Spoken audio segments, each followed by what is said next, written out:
Hello everyone, this is Adam from infotainment.com. Today we're going to be looking at the Sync 4 in a 2022 Ford Bronco.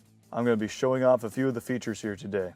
Now, the biggest differences between the Sync 3 and Sync 4 are the size of the screen and the wireless CarPlay and Android Auto capability of the Sync 4. Currently, I am connected to my phone right now with Android Auto, and I don't have to use any wires whatsoever for it, which is the biggest main difference between the two. Another feature of the Sync 4 is something over here called Information on Demand. And this is a shortcut to the valuable information that you'd want. So say we want the trip information, we want our MPG. Of course, we also had that with the fuel economy, but this gives us more information to that. Then we also have like whoever's phone is connected. And we also just have the side navigation just in case. Then we also have the Android Auto, which is currently playing my music. And then we also have zone lighting that displays what zone lighting we currently have on. And we also have the off-road status of our axle, because this is an off-roading vehicle.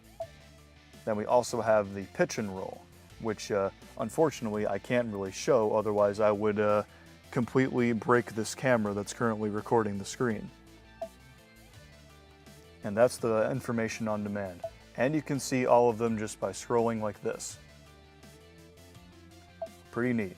Now, one thing I want to mention before I really start getting into this is I've seen a lot of talk online saying that you cannot upgrade a Sync 3 to a Sync 4. Actually, you can. Through infotainment.com, you can see if your vehicle is compatible to have a Sync 3 to Sync 4 upgrade. It is completely possible, and it's completely OEM and not aftermarket. Now, with that being said, it is mostly just the Ford trucks and not just every single Ford vehicle that has Sync 3 in it. For right now, it is mostly just the trucks. So make sure to look at your vehicle's compatibility before you make any decision to upgrade your Sync 3 to your Sync 4. Now let's go through all the tabs. We have the first tab here, which is the audio tab. Now in the audio tab, we have the usual suspects like AM, FM, and Sirius.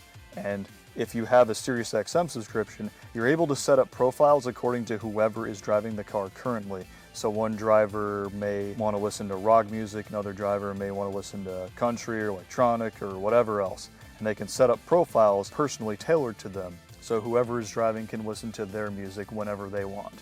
And now another source that we can get music from is your phone. So it'll either be from Bluetooth, or you can have it from your CarPlay or Android Auto. In my case, Android Auto, because I'm using an Android phone. But if you don't want to use Android Auto, you can just use Bluetooth and just connect to your Spotify to it. Speaking of Android Auto, let's look at it now. Currently we have my music here on display, and on the right we have my maps. We can just click around and just switch them around whenever we want. So we have the maps over here and the music over there. So here in Android Auto we have my maps over here, which is set to satellite mode, which you can of course play around with. You can pinch, you can squeeze, you can even change the settings, but this is of course just standard with Google Maps. Now if you want to get rid of the side panel just completely, you can just go up here and just press Google Maps again, and there we go. We have a huge map screen available to us. Of course, if you want to bring it back, you can always just bring it back over here. Then you can switch it again, and then it'll be right back to where it was before. Now, one feature about this is that you can use Waze on this. So if you wanted to use Waze instead of Google Maps, you can do that. And if I was using CarPlay, you could also have access to Apple Maps as well, but because I'm using an Android, I do not have access to it. Now, seeing as Android Auto is basically connecting your phone to your car, you can, of course, call people from this, and you can also message people with voice commands. And over here, we can go to our settings, and we can show conversations if they will pop up when you're driving. We'll show the first line of the conversations too, so you know what they're about. Then you can have the conversation chime in case you're afraid of missing something. We can start music to play automatically when it's starting up in Android Auto, so it automatically connects to your Spotify and starts playing whatever song was playing last. You can also change the wallpaper of this background here whenever you're looking at the apps. Now here are the apps which are connected from my phone. All of these apps I am able to use right here in the car instead of just looking at my phone all the time. This is a great hands-free device.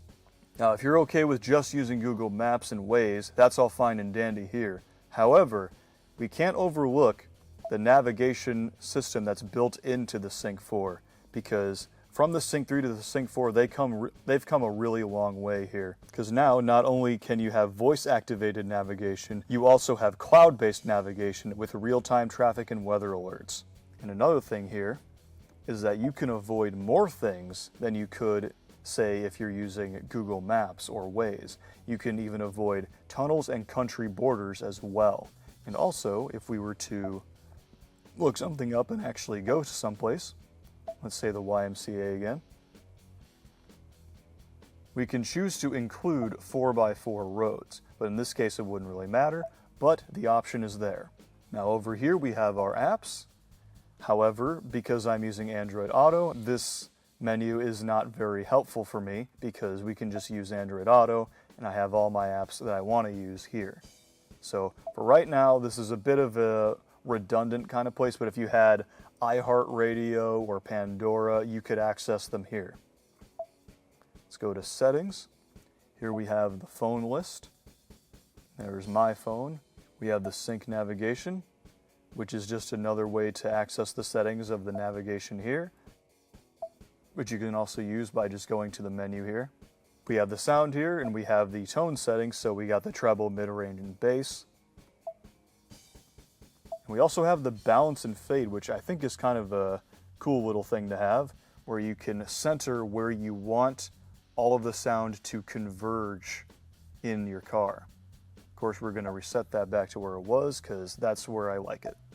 So we also have speed compensated volume. Now, speed compensated volume will turn up the volume of the radio when you're going down on a highway and you're getting more and more air resistance and wind resistance being pushed onto your car, which does make a lot of noise. So what will end up happening is that this will detect that if you're going over a certain speed, and then it will try and automatically turn up the volume for you. So it'll still try to be at the same volume as it was when there wasn't any wind at all. Now, occupancy mode is pretty much the same as balance and fade, but you can't really fine tune it. You can only just do all seats and driver.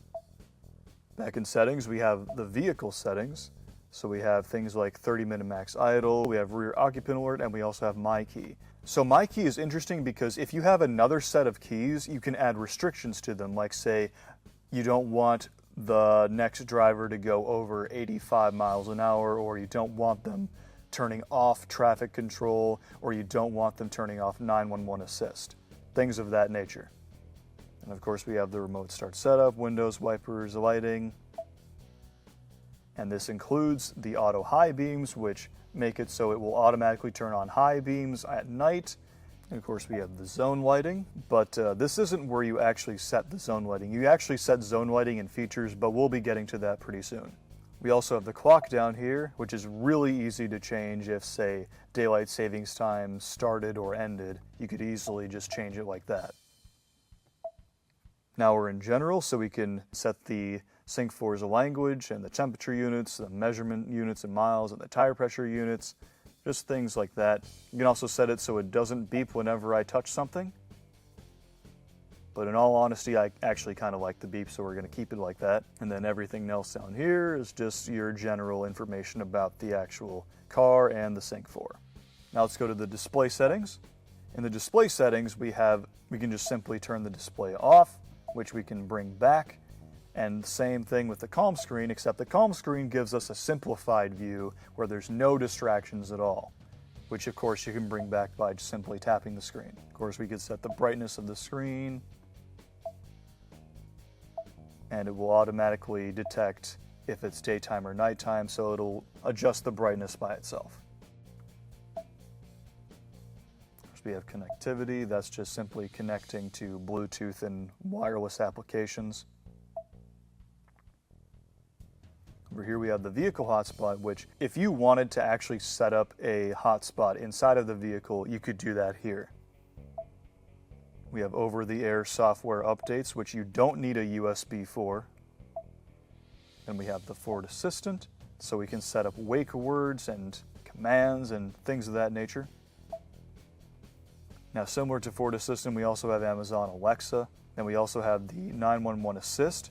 Now, 911 Assist, what this does is, if it detects that the airbag was deployed, it will automatically call 911 for you on your phone. All right, we've looked through the major settings. Let's look at the features now. We have driver assistance. Is mostly just safety features like cruise control, lane keeping, pre-collision rear view camera, cross traffic alerts, driver alerts, things like that. Then of course we have zone lighting. You can set the zone lighting of your vehicle. Of course you need to turn off the physical switch for that to work.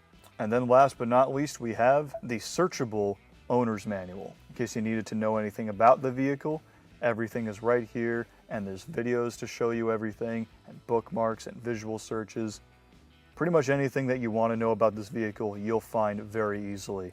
All right, and that's the end of our guided tour of the Sync 4 system in the Ford Bronco. If you have any questions or comments or concerns, feel free to leave them below. As always, thanks for watching, and visit our website at infotainment.com.